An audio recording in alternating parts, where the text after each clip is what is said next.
আওয়ামী লীগের কোন দোষর যে আওয়ামী লীগের আপনার জানেন বৈষম্য আন্দোলনে বৈষম্য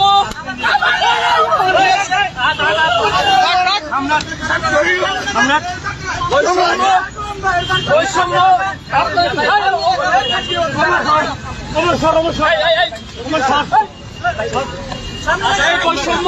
আন্দোলনে যে আপনার সাধারণ শিক্ষার্থীর উপরে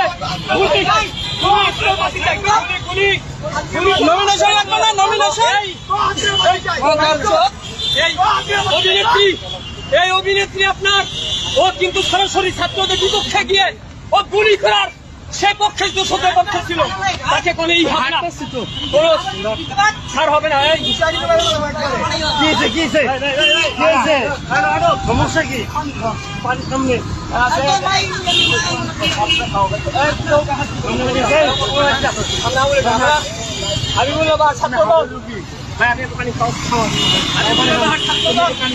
আপনি জানেন ভাই আমাদের দুইজন শহীদ হয়ে গেছে 100 রুপায় হাত হয়েছে গুলিবন্ধ ছিলেন হবে না। আমরা থানায় গেলাম বিবি আপনাদের তাকে অ্যারেস্ট করে না আমরা থানায় নিয়ে যাচ্ছি। তারা আমাকে আইনের হাতে আইন আমরা তুলে নেব না।